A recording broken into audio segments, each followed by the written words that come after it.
The hospital room smelled of antiseptic and dying flowers. Margaret Chen sat beside her mother's bed, one hand clutching the frail fingers that had once braided her hair and wiped away childhood tears, the other resting protectively on her 8-month pregnant belly. The monitors beeped steadily, marking each precious second Margaret Chen had left in this world.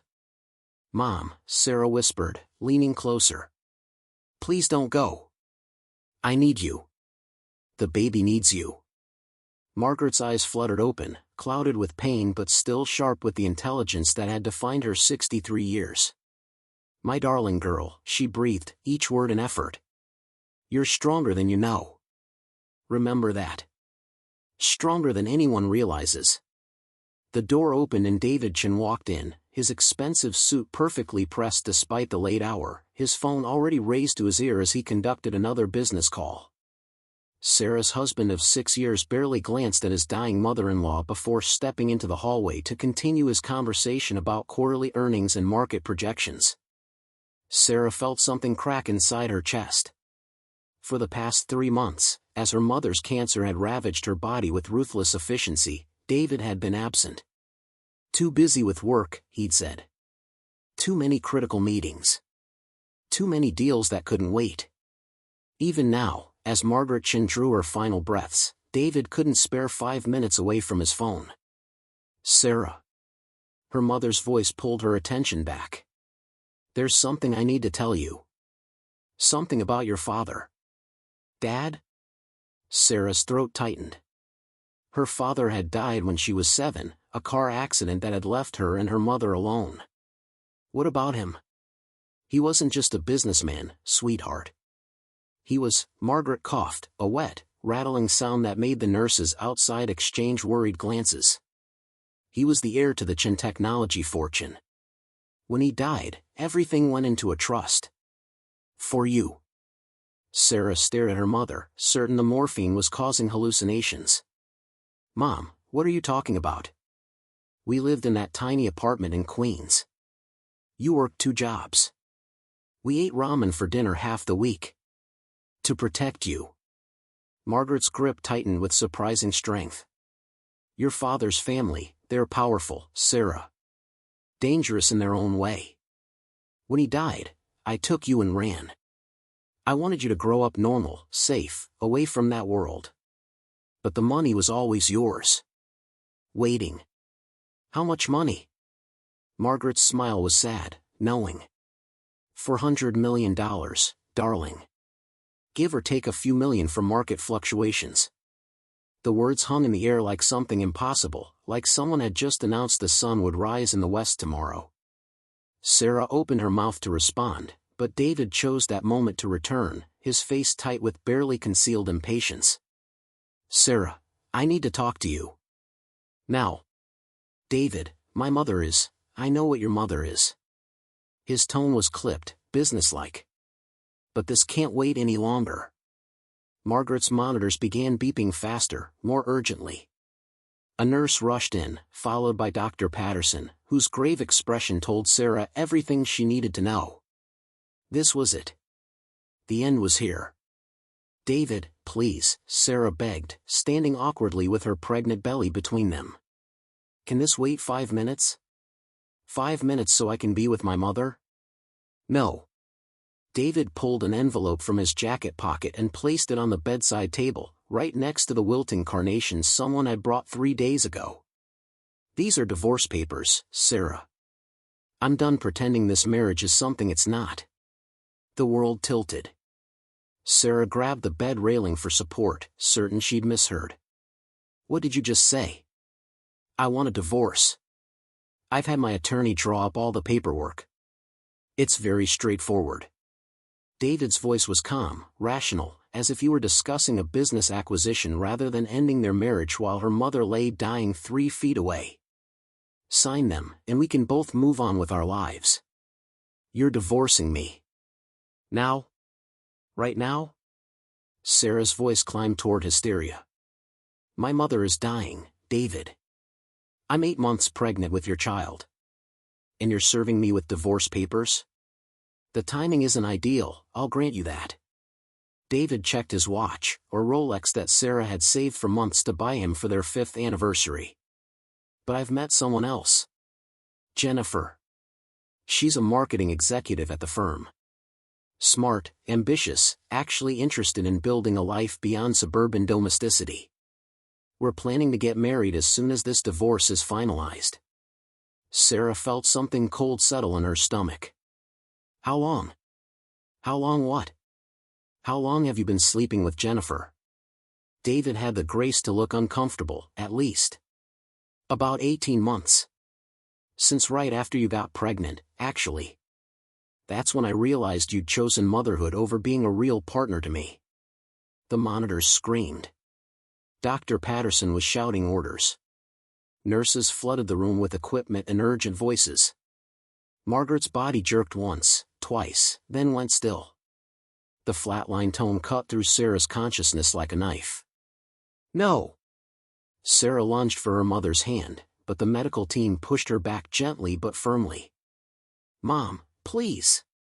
Don't leave me! Not now, not like this. David stood in the corner, scrolling through his phone, his expression suggesting mild irritation at the disruption.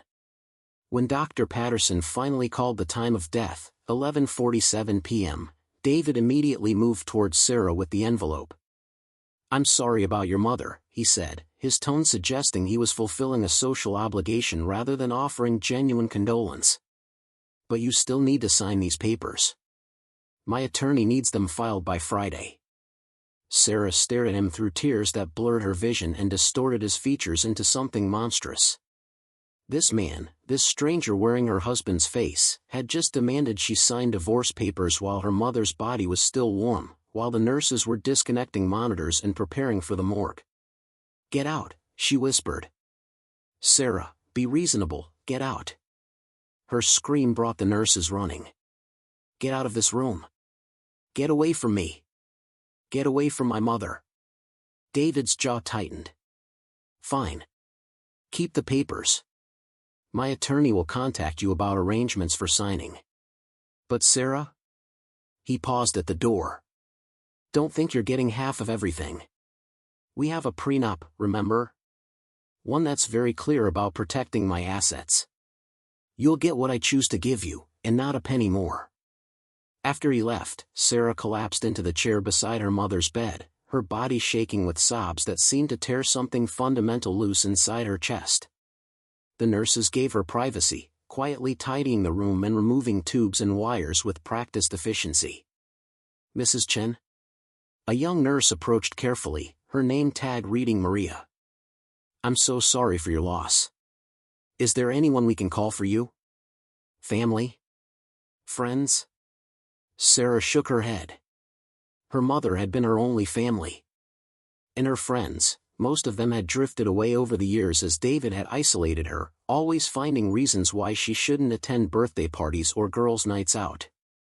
He'd needed her home, available, supportive of his career. There's no one, she said numbly. Maria squeezed her shoulder. The hospital social worker can help you make arrangements. And there's a chaplain on call if you'd like someone to sit with you. But Sarah didn't want a stranger. She wanted her mother back. She wanted to understand what Margaret had meant about $400 million in her father's family and trusts that had been waiting for 23 years. She wanted to wake up from this nightmare and find herself back in the life she'd built, the one where her husband loved her and her mother was alive and the future held promise instead of devastation. Her phone buzzed. A text from David, took the car. You'll need to arrange your own transportation home. Also, I'm staying at Jennifer's tonight, so don't bother calling. Sarah looked down at her pregnant belly, at the swell of life that was the only good thing she had left. It's just you and me now, baby, she whispered. Your grandmother is gone, and your father, her voice broke. Your father doesn't want us anymore. The baby kicked hard against her palm, as if protesting the injustice of it all. Maria returned with a clipboard. Mrs. Chen, I need you to sign some forms.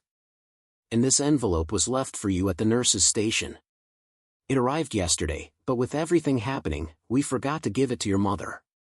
Sarah took the thick manila envelope, her hands trembling. The return address made her breath catch: Patterson and Lee, attorneys at law, specializing in estate planning and trust administration. The postmark was from 3 days ago. Inside were documents that would change everything. A letter from her mother's attorney, explaining that Margaret Chen had been in contact with them for years, managing the trust that Sarah's father had established before his death. Detailed financial statements showing exactly how much money had been accumulating for the past 23 years. Instructions for accessing accounts, properties, investment portfolios.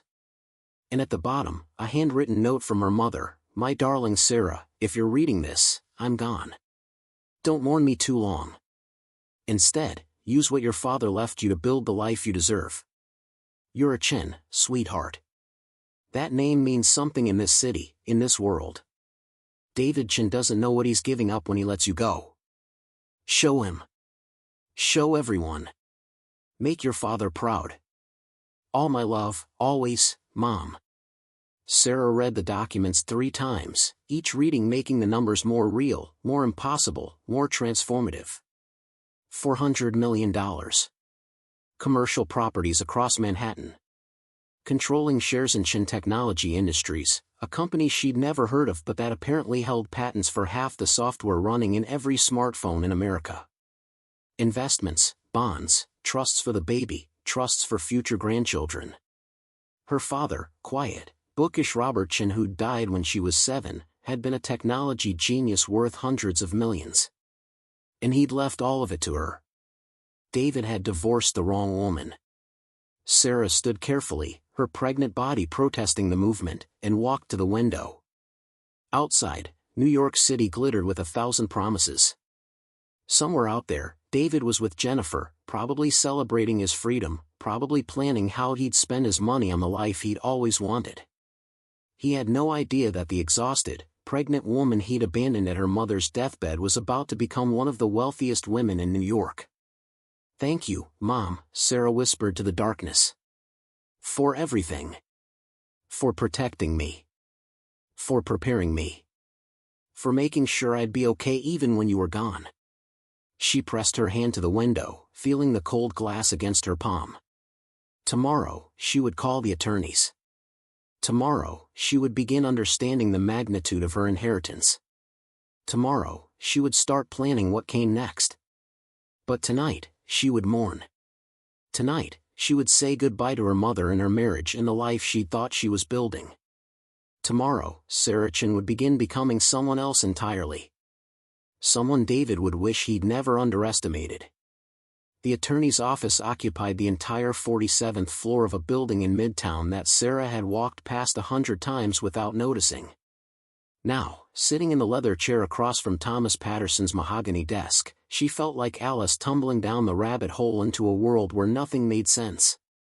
"Mrs. Chen," Thomas said, his silver hair and kind eyes reminding her painfully of her father. "I'm so sorry for your loss. Margaret was an extraordinary woman." "You knew my mother?" Sarah's voice was hoarse from crying and lack of sleep. She'd spent the night in the hospital chapel, unable to face going home to the apartment she'd shared with David. "I've been your family's attorney for 30 years. I handled your father's affairs after his death, and I've been managing your trust ever since." Thomas opened a folder that seemed to contain Sarah's entire future. "Your mother was very specific about her wishes. She wanted you to have all the information, all the resources, everything you'd need to step into your inheritance properly." Sarah looked down at her swollen belly, at her worn maternity jeans and the cardigan with a coffee stain on the sleeve. She looked like what she was, an exhausted pregnant woman whose world had just collapsed. She didn't look like someone who belonged in an office this elegant, discussing hundreds of millions of dollars. "I don't understand any of this," she admitted. "My mother worked as a bookkeeper. We struggled to pay rent.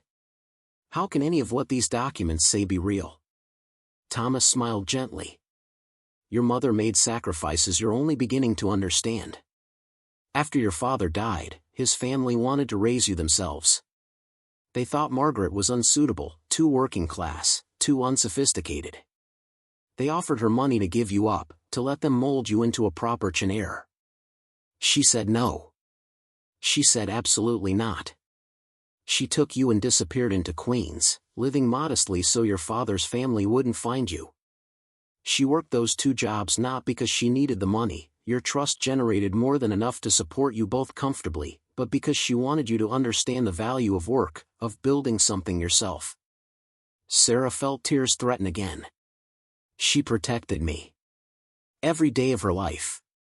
Thomas pulled out more documents. But now it's time for you to understand what you've inherited.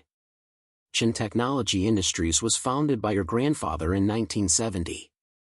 When he died, everything went to your father, Robert. When Robert died, it went into trust for you. For the past 23 years, that trust has been professionally managed, and the investments have grown considerably. He turned his computer screen toward her. The number at the bottom of the spreadsheet made Sarah's vision blur. That's not 400 million, she said weakly. No. The initial inheritance was 400 million. With proper management and some very fortunate technology investments, your current net worth is approximately $487 million. Thomas paused.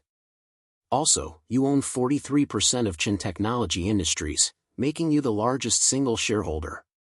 The company's board has been waiting for you to take your father's seat for years. Sarah stood abruptly, needing to move, needing to process information that felt like it belonged to someone else's life. She walked to the floor-to-ceiling windows overlooking Manhattan, watching tiny people move through their ordinary lives 47 floors below. My husband divorced me yesterday, she said quietly. While my mother was dying. He served me with papers and told me he'd found someone better. Someone who wasn't fat and pregnant and boring. Thomas was silent for a moment. I see. He has no idea about any of this. About who my father was, about the money, about Chen Technology. I never told him because, Sarah's voice broke. Because I wanted him to love me for myself. Just me. Not for what my family had or who they were. And did he? Love you for yourself? Sarah thought about the past 6 years.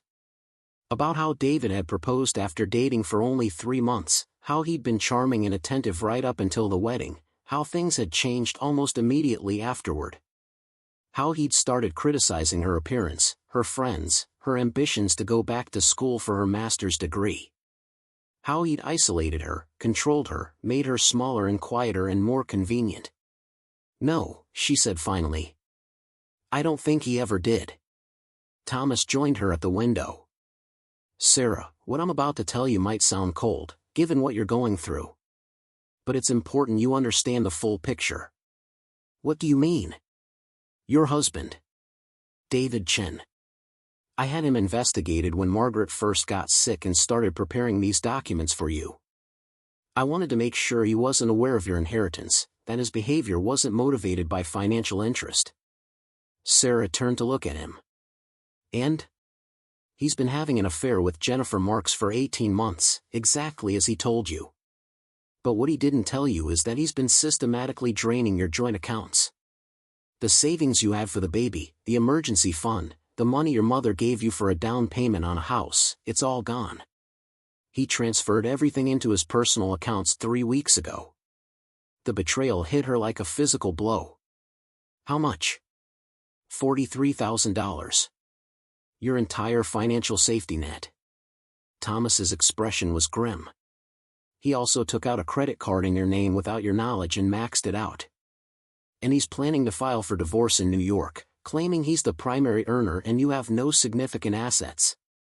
His prenup is designed to leave you with essentially nothing. Sarah felt something cold and hard settle in her chest. He thinks I'm helpless. He thinks you're exactly what you've appeared to be for 6 years, a quiet, compliant wife with no family, no resources, and no way to fight back. But I'm not. Sarah's hand moved to her belly, feeling her daughter kick strongly against her palm. I'm a Chen. Thomas smiled. Yes, you are. And now we need to discuss what you want to do about that fact. They spent the next 3 hours going through details that made Sarah's head spin. Properties she owned in Manhattan, Brooklyn, and Connecticut. Investment portfolios diversified across industries. the controlling share of Chen Technology, which Thomas explained was currently valued at over $2 billion and generated roughly $50 million in annual dividends to her trust. "I need you to understand something," Thomas said as they wrapped up. "Once you accept this inheritance, once you step into this life, you can't go back to being invisible. The Chen name means something in New York, in the technology world. People will know who you are. They'll want things from you. Your privacy, your anonymity, all of that ends." Sarah thought about David, probably at Jennifer's apartment right now, probably laughing about how easily he'd discarded his pregnant wife. She thought about the medical bills that would come from her mother's final months, bills she'd been terrified of facing alone. She thought about her daughter, who would be born into whatever life Sarah chose to build in the next few months. "I want him to know," she said quietly. "I want David to understand exactly what he threw away. Revenge can be expensive. I'm not talking about revenge. I'm talking about justice." Sarah met Thomas's eyes. "He stole from me. He lied to me. He abandoned me when I needed him most. I want him to face the consequences of those choices." Thomas nodded slowly. "Then we need to move quickly. The divorce proceedings will start soon, and we want to control the narrative before he has a chance to spin his version. What do you recommend?" "First, we file a counterpetition for divorce that includes full disclosure of your assets. That immediately invalidates the prenup, since it was signed under the false pretense that you had no significant wealth. Second, we have you claim your seat on Chen Technology's board at their meeting next week. Third, we make sure the business press knows that Sarah Chen, daughter of the legendary Robert Chen, has come home to claim her inheritance." Sarah felt something unfurl in her chest. Not anger, exactly. Something colder and more calculated. Will that be enough? To make him regret his choices? Absolutely. To make him understand he declared war on the wrong woman? Thomas smiled. "Oh, Sarah. That's just the beginning." The first board meeting of Chen Technology that Sarah attended felt like walking onto a movie set. The conference room on the 62nd floor of the company's headquarters in the financial district was all glass and steel and views that stretched across the entire city. 24 executives in expensive suits sat around a table that probably cost more than Sarah's entire wedding. She'd spent the past week preparing. Thomas had arranged for a stylist who transformed her from exhausted pregnant woman into something that looked powerful and polished despite being 8 months along. The maternity dress she wore was designer, black and elegant, paired with her grandmother's pearls and shoes that were comfortable enough for her swollen feet but expensive enough to make a statement. "Ladies and gentlemen," Thomas said from the head of the table, "I'd like to introduce Sarah Chen, daughter of Robert Chen and the majority shareholder of Chen Technology Industries. She's here to formally claim her father's seat on this board." The silence that followed was profound. Every eye in the room turned to study her, assessing, calculating, trying to determine if she was a threat or an opportunity. "Ms. Chen." A woman in her 50s extended her hand. "Elena Rodriguez, Chief Operating Officer. We've been hoping you'd come home to us. Your father would be so proud." "Thank you." Sarah shook her hand, grateful for the warmth in Elena's voice. "I'm looking forward to learning about the company he built." The meeting proceeded with discussions of quarterly earnings, market projections, and technology developments that mostly went over Sarah's head. She listened carefully, taking notes, asking questions when she didn't understand something. The executives seemed pleasantly surprised by her engagement, her willingness to admit ignorance rather than pretend expertise she didn't have. After the meeting, Elena approached with a gentle smile. "That went well. You have your father's mind, he was never afraid to ask questions either." "I barely remember him." Sarah's throat tightened. "He died when I was so young. He loved you more than anything in this world. Every decision he made about this company was with your future in mind." Elena hesitated. "I heard about your mother's passing. Margaret was remarkable. And I heard about your husband serving you divorce papers at the hospital." "Sarah, if there's anything we can do to help," "Actually," Sarah interrupted, "an idea forming. There might be something. David works for Morrison Marketing Consultants, doesn't he? Elena's expression grew knowing. Yes. MMC is actually one of our smaller vendors. They handle some social media management for our consumer products division. How much business does Chen Technology give them annually? About $700,000. Not a huge contract by our standards, but probably significant for a firm their size. Elena pulled out her phone. Why do you ask? Sarah felt something shift in her chest. Because I'd like to review all our vendor relationships. Make sure we're getting the best value for our money. Starting with MMC. The smile that crossed Elena's face was sharp with understanding. I'll have procurement send you the full contract review by this afternoon. As the majority shareholder, you have every right to question any business relationship that doesn't serve Chen Technology's best interests. That evening, Sarah sat in her new apartment, a furnished sublet Thomas had arranged in a building she'd someday realize she actually owned, and reviewed the documents Elena had sent. Morrison Marketing Consultants had been providing mediocre services for inflated prices for 3 years, coasting on a relationship that predated Elena's tenure as COO. Her phone rang. David's name flashed on the screen. She let it go to voicemail, then listened to his message with grim satisfaction. Sarah, it's me. Look, I know you're upset about the divorce, but we need to talk about this rationally. My attorney says you're not responding to his calls. You need to sign those papers. The longer you drag this out, the more complicated it gets for both of us. Also, I need you to sign off on selling the apartment. Jennifer and I found a great place in Tribeca, but we need the down payment. Call me back. Sarah deleted the message and called Thomas instead. I want to do this properly, she told him. No games, no drama. Just clean, legal consequences. What did you have in mind? Chen Technology is going to terminate its contract with Morrison Marketing Consultants. Not immediately, we'll let it run through the end of the quarter. But then we're done. I want David to think he's safe, that he got away with everything, right up until the moment he realizes he's lost his biggest client. That's about 6 weeks from now. Exactly. Enough time for me to have this baby, recover, and start building my new life. And enough time for him to get comfortable with Jennifer, maybe even propose to her, before everything falls apart. Sarah's hand moved to her belly, feeling her daughter's strong kicks. Thomas, I need you to understand something. This isn't about destroying him. It's about making sure he understands that actions have consequences. That you can't treat people the way he treated me without eventually paying a price. I understand. And Sarah? For what it's worth, I think your father would be very proud of the woman you're becoming. After hanging up, Sarah walked to the window of her new apartment, looking out at the city that had always seemed too big, too expensive, too far beyond her reach. She'd spent 6 years making herself smaller to fit into David's idea of what a wife should be. She'd abandoned her dreams of graduate school, her friends, her own identity, all to support his career and his vision of their future. No more.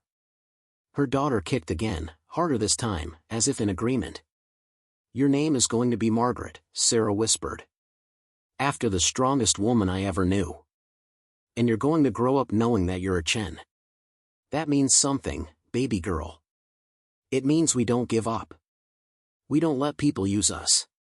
We stand up for ourselves and for each other. The baby kicked one more time, and Sarah smiled through tears. Your father has no idea what's coming, she said softly. And honestly, I can't wait for him to find out. Margaret Elizabeth Chen was born 3 weeks later, at 3:47 in the morning, weighing 7 pounds and 6 ounces.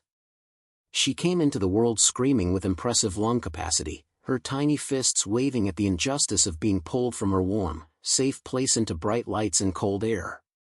Sarah held her daughter and felt something fundamental shift in her soul. This tiny, perfect person was entirely dependent on her. Everything Sarah did from this moment forward would shape Margaret's life, her opportunities, her understanding of herself and her worth. She's beautiful, Elena said from the doorway. She'd shown up at the hospital an hour after Sarah called, bringing flowers and an enormous teddy bear wearing a Chen Technology t-shirt. She has your eyes. And her father's stubborn chin. Sarah couldn't stop staring at her daughter, memorizing every detail of her face. He doesn't know she's born yet. I didn't call him. Do you want to? Sarah thought about David's last message, the one where he demanded she sign the divorce papers immediately because he and Jennifer wanted to get married before the holidays. She thought about how he'd called her fat and boring and worthless. She thought about how he'd abandoned her at her mother's deathbed. No, she said quietly. He'll find out eventually. But right now, this moment is just for us. For me and Margaret. Elena squeezed her hand. You're going to be an amazing mother. Over the next 2 weeks, Sarah settled into the exhausting rhythm of newborn care. Midnight feedings and diaper changes, the constant worry that she was doing everything wrong, the overwhelming love that made her chest feel too small to contain it all. She'd hired a baby nurse to help for the first month, but mostly she wanted to do it herself, to prove she could handle this alone. Thomas visited regularly, bringing documents for her to sign and updates about the divorce proceedings. David's attorney had been furious when Sarah's counterpetition revealed her true financial position. The prenup was meaningless now, and David faced losing significantly more than he'd planned. He's demanding a meeting, Thomas said during one visit, carefully stepping around the baby swing and stacks of diapers that had taken over Sarah's living room. He wants to negotiate directly with you, without attorneys present. Absolutely not. That's what I told him. But Sarah, you should know, he's starting to panic. Morrison Marketing just lost another major client, and rumor is they're struggling financially. He's probably realizing that he needs to settle this divorce quickly before his own financial situation deteriorates further. Sarah adjusted Margaret in her arms, watching her daughter's tiny face scrunch up in sleep. What about Jennifer? Are they still together? According to my investigators, yes. They're living together in that Tribeca apartment he bought with money he stole from you, actually. She seems to think she's landed quite the catch, a successful marketing executive about to be free from his dreary wife. She has no idea what she's actually got.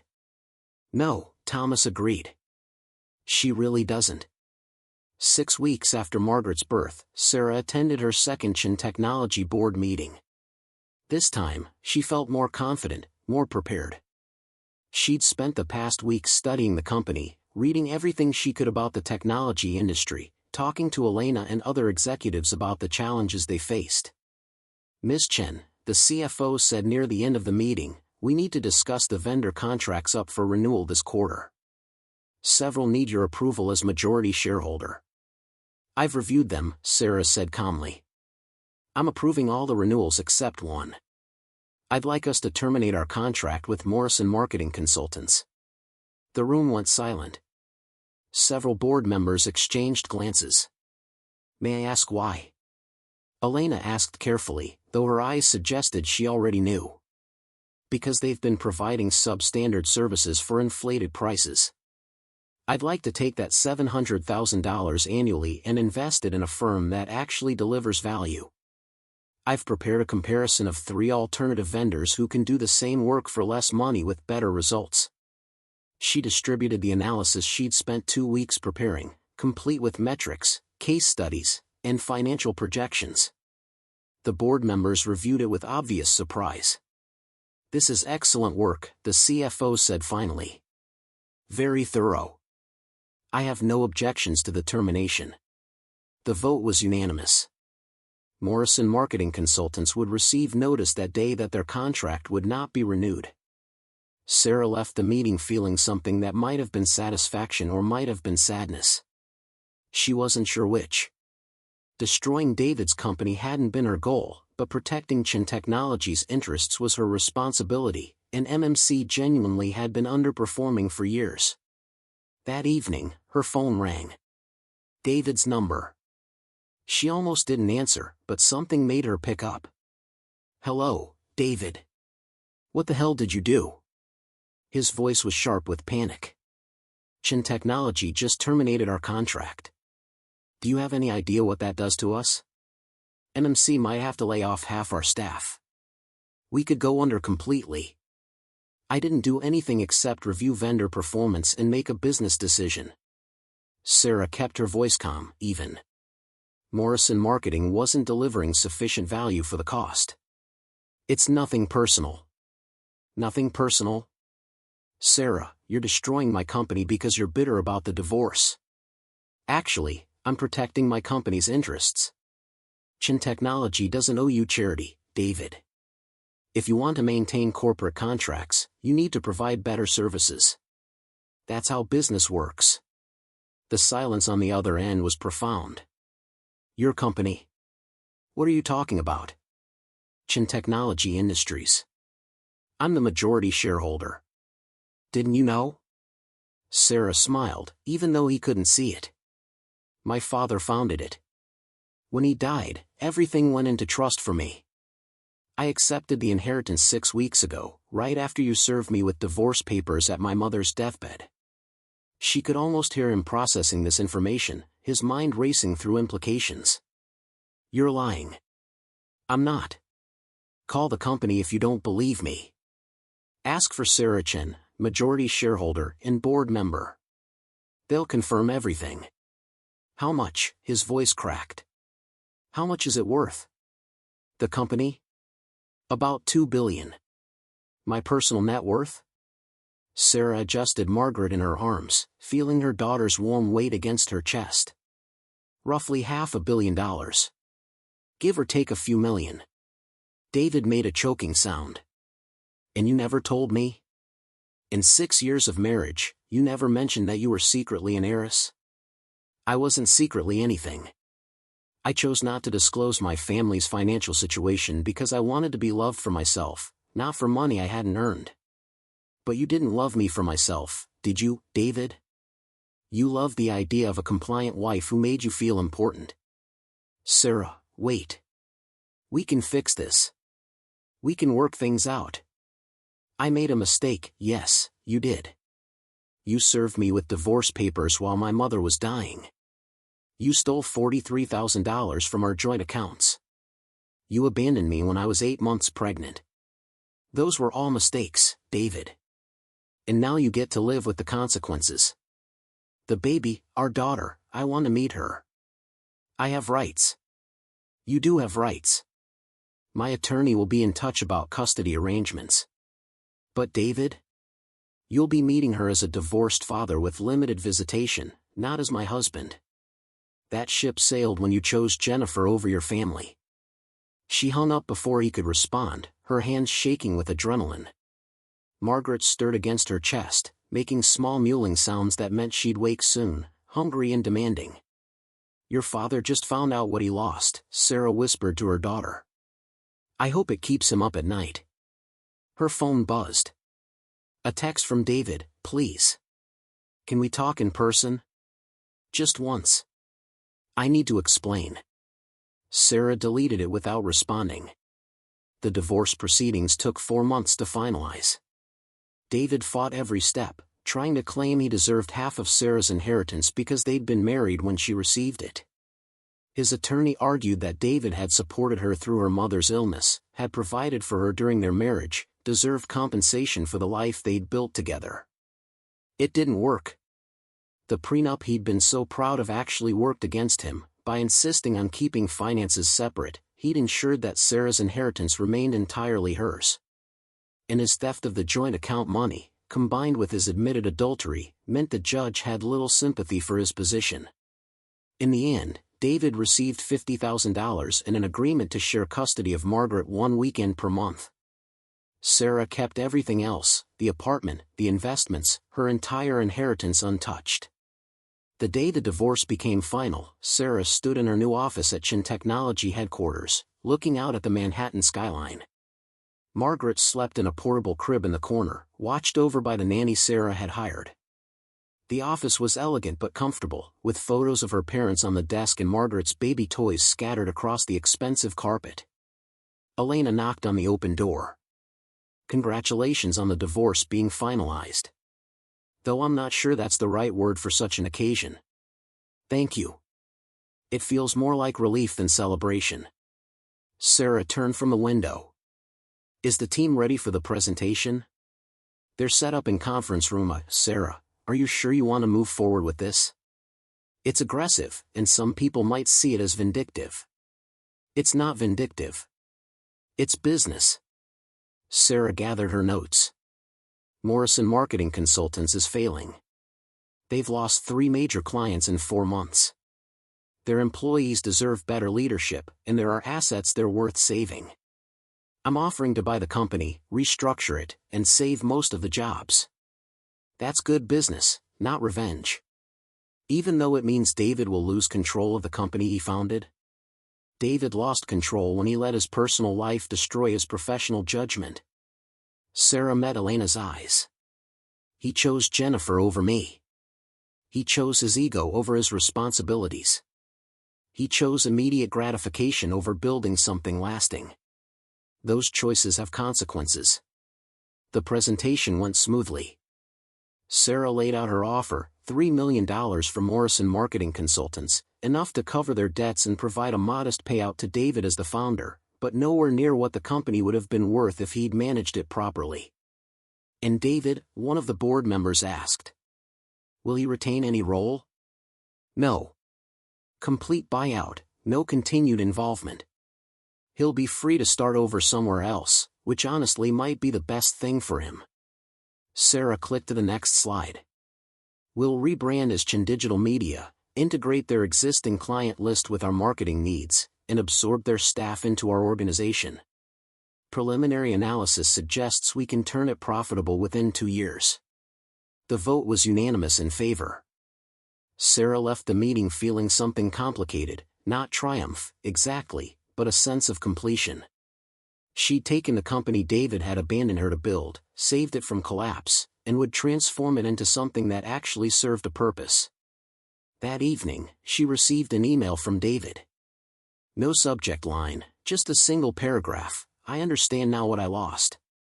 Not just the money, though yes, that too, but you.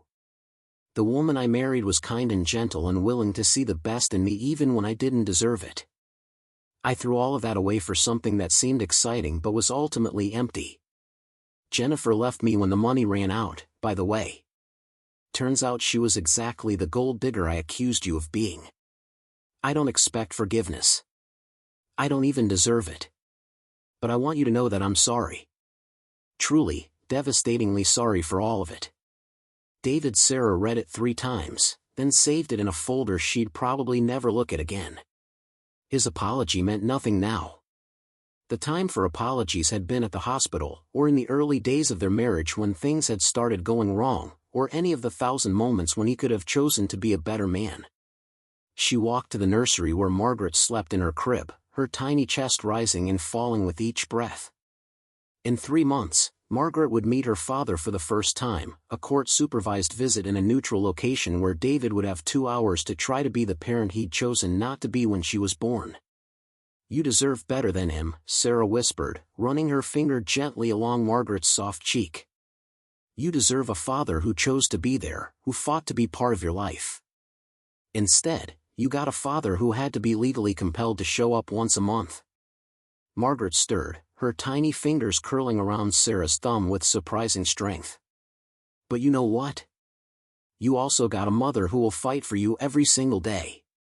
You got a legacy from your grandfather and great-grandmother that means you'll never be vulnerable the way I was. You got a family name that carries weight and responsibility. Sarah picked up her daughter, holding her close. And most importantly, you got to learn from your father's mistakes. You got to see what happens when someone chooses selfishly, when they throw away something precious because they thought they could find something better. You'll grow up knowing the value of loyalty and integrity and choosing the harder right over the easier wrong. Margaret yawned, her tiny mouth opening wide, then settled back into sleep against Sarah's shoulder. The next morning, Sarah attended her first public event as a Chen Technology Board member, a charity gala supporting technology education for underprivileged children. She wore a designer gown that had cost more than her wedding dress, her mother's pearls, and her grandmother's diamond earrings. Margaret stayed home with the nanny, too young for late nights but present in every decision Sarah made. The event was filled with New York's technology elite, people whose names Sarah had read in Forbes and TechCrunch, people who controlled billions of dollars and thousands of jobs. They treated her with a respect that felt surreal after 6 years of David's casual dismissal. "Ms. Chen." A man in his 50s approached with an extended hand. "Marcus Reeves, CTO of Quantum Solutions. Your father and I went to MIT together. He was brilliant, truly one of the best minds of our generation. I'm so glad you've taken your place in the industry." "Thank you. I'm still learning, but I'm committed to honoring his legacy." "If you're anything like Robert, you'll do more than honor it, you'll expand it." Marcus smiled warmly. "He used to talk about you constantly. His brilliant daughter who would someday change the world. I think he'd be very proud of the woman you've become." After Marcus moved on, Sarah stood alone for a moment, processing his words. Her father had believed in her, had built an empire with her future in mind, had trusted that she would someday be worthy of the Chen name. She hadn't felt worthy 6 months ago, standing in that hospital room while her mother died and her husband abandoned her. She'd felt small and helpless and utterly alone. But she'd been wrong. She'd never been alone. She'd had her mother's fierce protection, her father's careful planning, generations of Chen determination in her blood. She'd just forgotten who she was for a while, seduced by David's vision of who he needed her to be. Now she remembered. Sarah Chen, daughter of Robert and Margaret, mother of Margaret Elizabeth, majority shareholder of Chen Technology Industries, and a woman who had survived betrayal and grief and uncertainty to become exactly who she was always meant to be. "Excuse me, Miss Chen." A young waiter approached nervously. "There's a gentleman at the door asking to see you.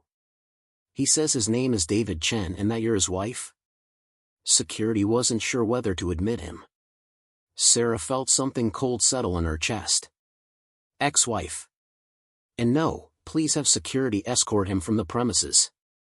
He's not on the guest list." "Of course, Ms. Chen." Through the ballroom's tall windows, Sarah could see David being turned away by security, his shoulders slumped in defeat. He looked older than she remembered, diminished somehow, wearing a suit that had seen better days. She felt a moment of pity, quickly suppressed.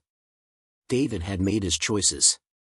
He'd had every opportunity to be a good husband, a present father, a decent human being. He'd chosen differently. Now he got to watch from outside while she lived the life he'd thrown away. Sarah turned back to the gala, to the conversations about innovation and progress and building a better future. She had work to do, a company to help lead, a daughter to raise. She had no time for regret or second chances or men who hadn't valued what they had until it was gone.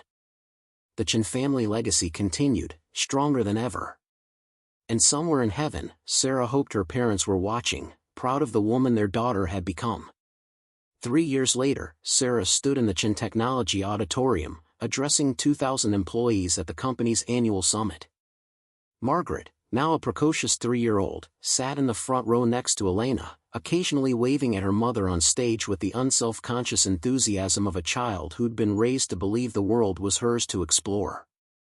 "When my father founded this company 45 years ago," Sarah said, her voice carrying clearly through the space, "he believed that technology should serve humanity, not the other way around. That innovation without ethics was just clever exploitation. That we had a responsibility to leave the world better than we found it." She clicked to the next slide, showing the new initiatives Chen Technology had launched under her leadership. Educational programs in underserved communities. Environmental sustainability projects. Fair labor practices throughout their supply chain. The company's profits had actually increased under her guidance, proof that doing good and doing well weren't mutually exclusive. This year, I'm proud to announce that Chen Technology is establishing the Margaret Chen Foundation, named for my mother, dedicated to supporting women in technology and business. We're funding scholarships, mentorship programs, and startup capital for women entrepreneurs who might not otherwise have access to the resources they need to succeed. The applause was thunderous. Sarah saw several women in the audience wiping away tears, and she understood. She'd been one of them once, a woman with potential but without resources, married to a man who'd seen her as an accessory rather than a partner.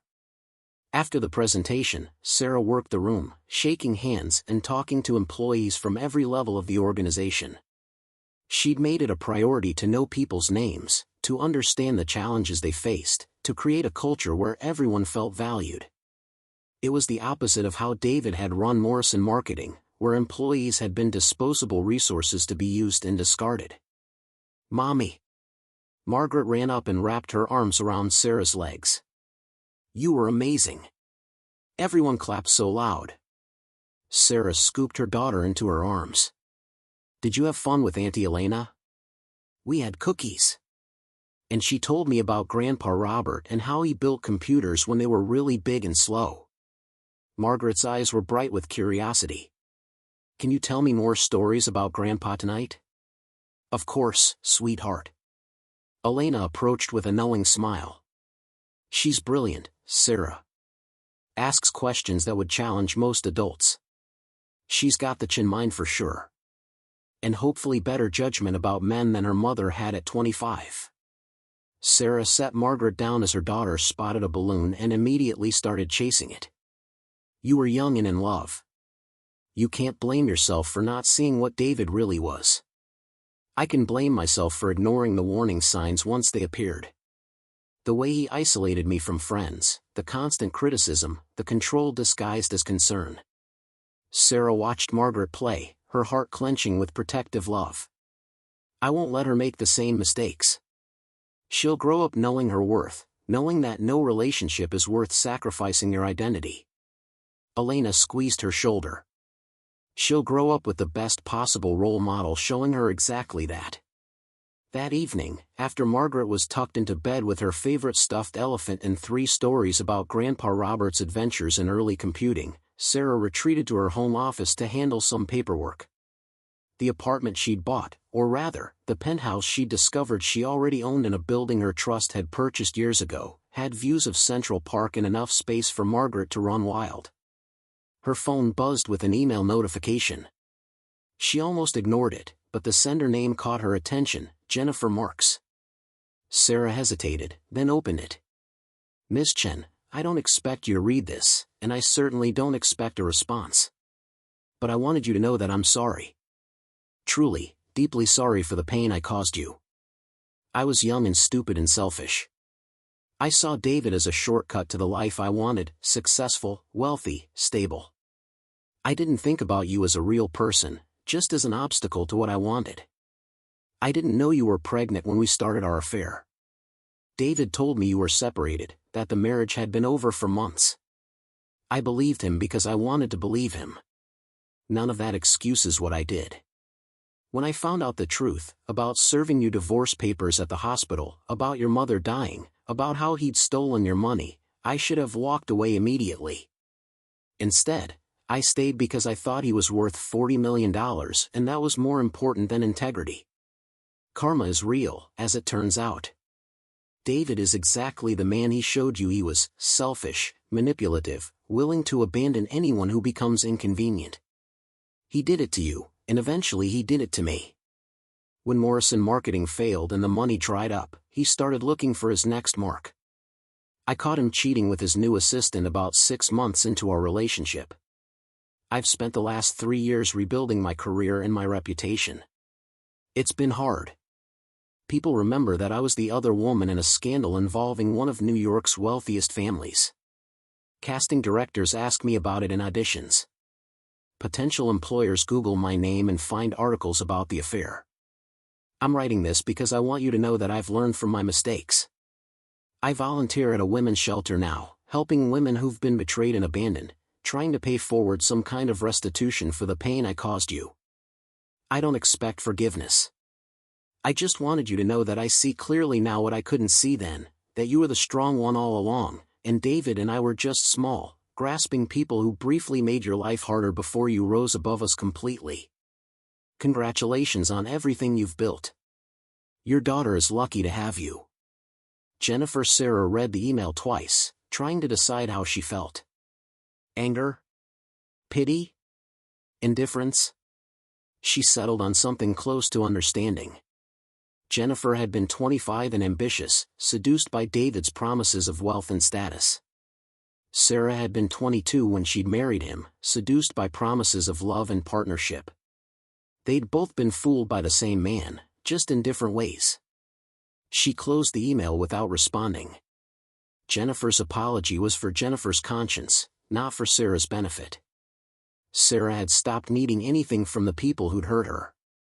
She'd moved on, moved up, moved into a life so far beyond what David had offered that his betrayal felt like something that had happened to someone else.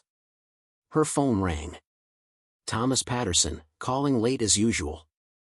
"Sarah, sorry to bother you at home.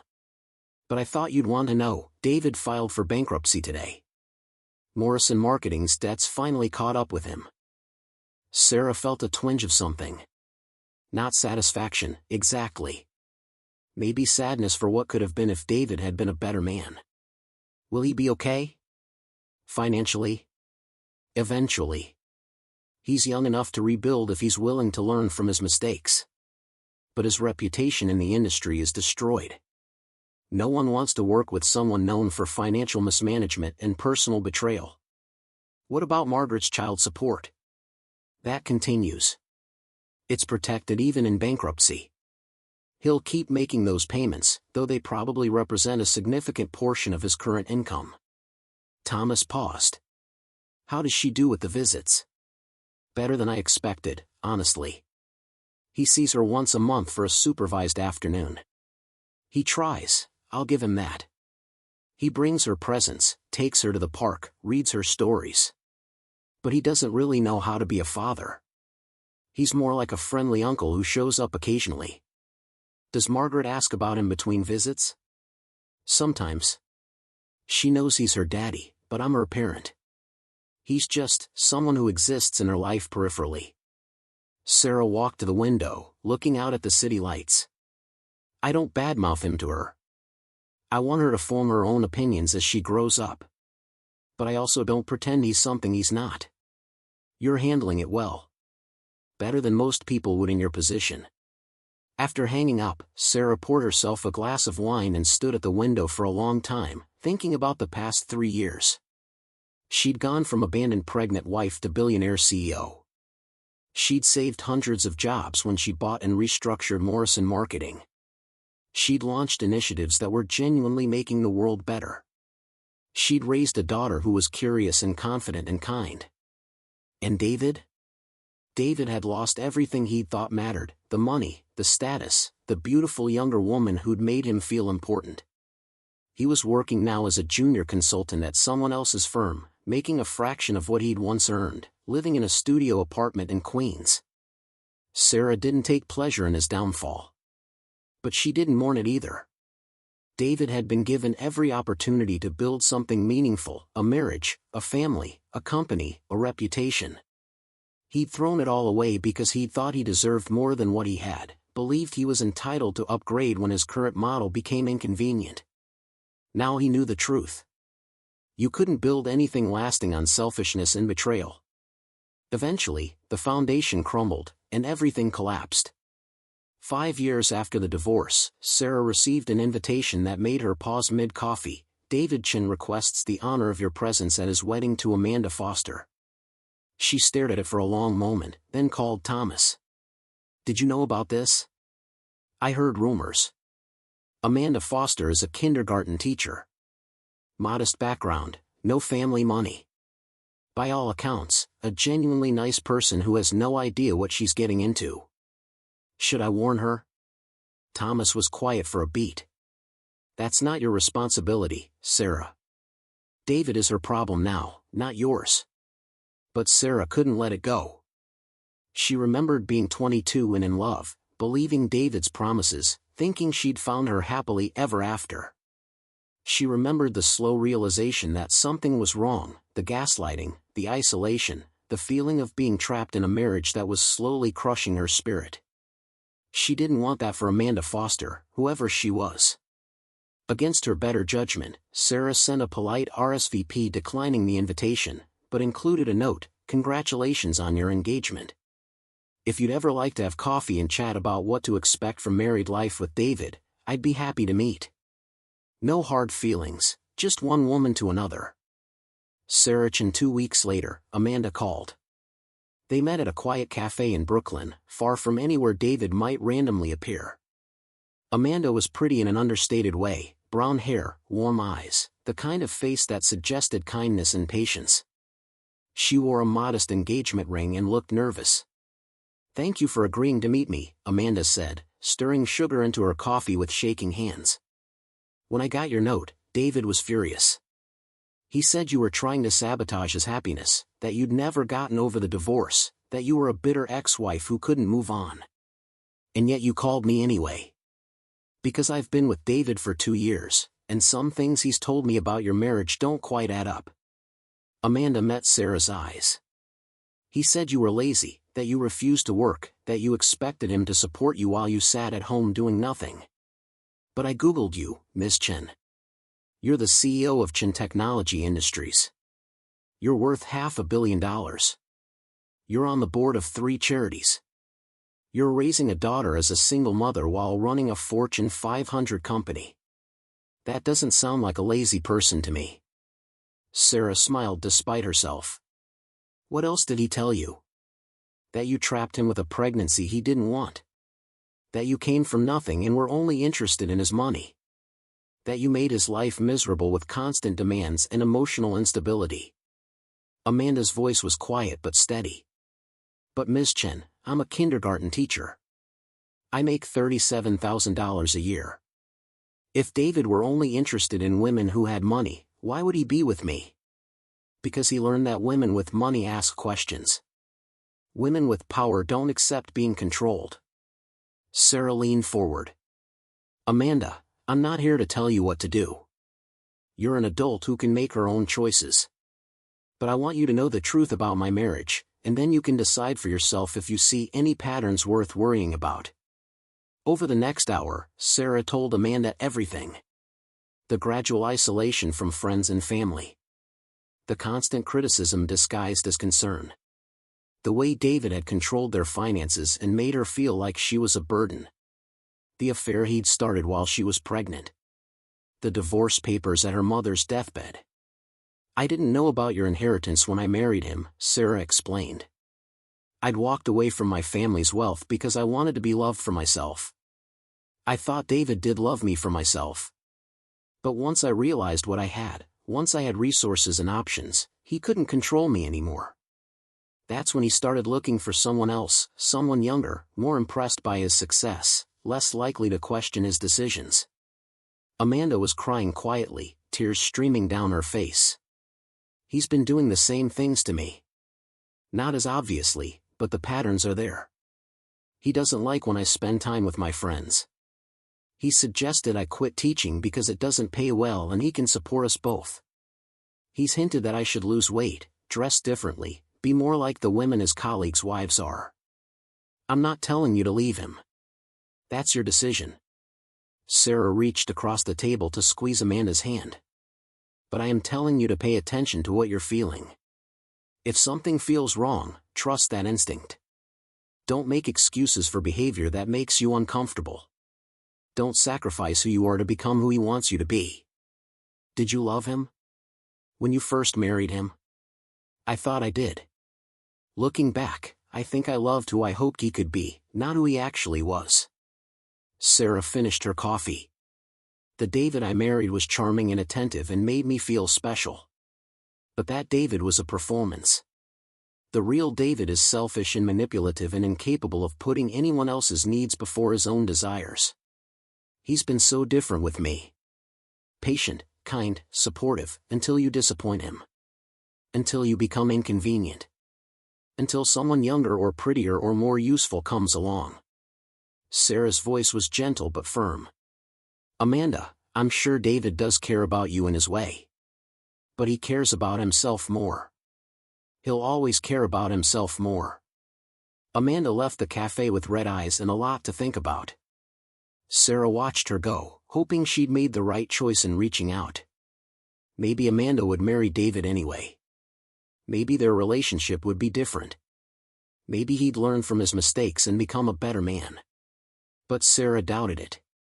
People like David didn't change. They just found new victims.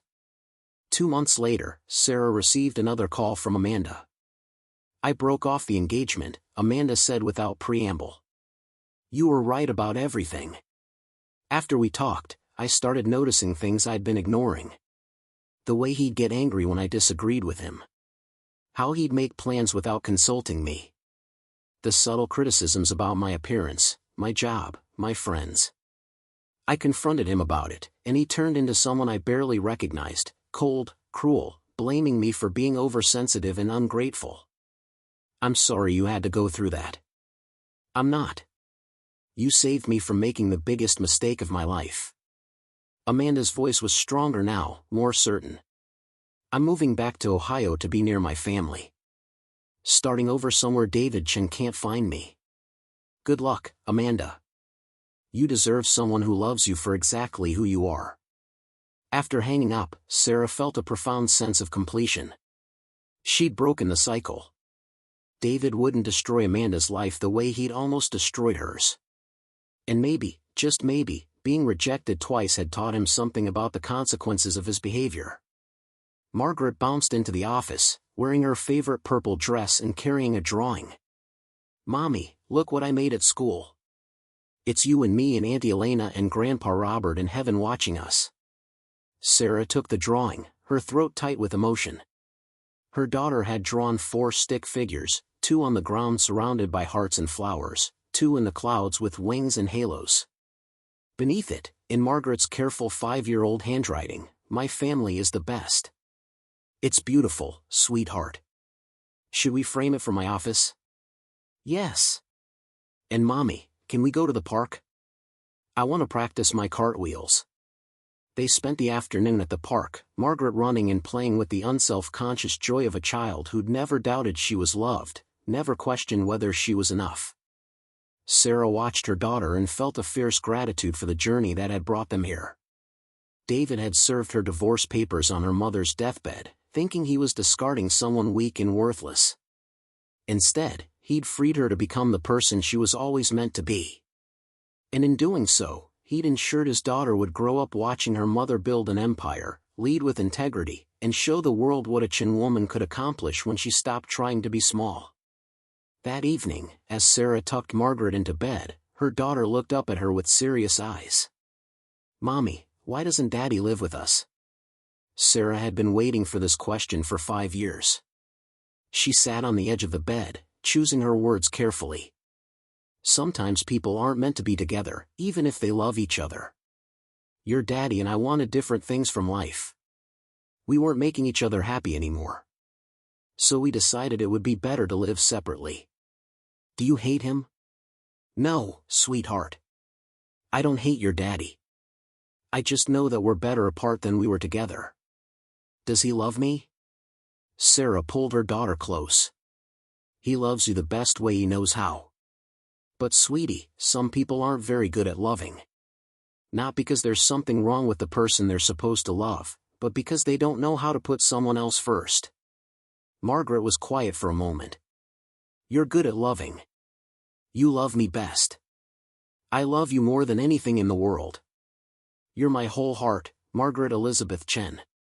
After her daughter fell asleep, Sarah stood in the doorway watching her breathe, feeling the weight of responsibility and love and fierce protectiveness that motherhood had brought into her life. David had given her Margaret, accidentally, carelessly, as a byproduct of a marriage he'd already decided to end. But that one good thing didn't redeem the rest of his choices.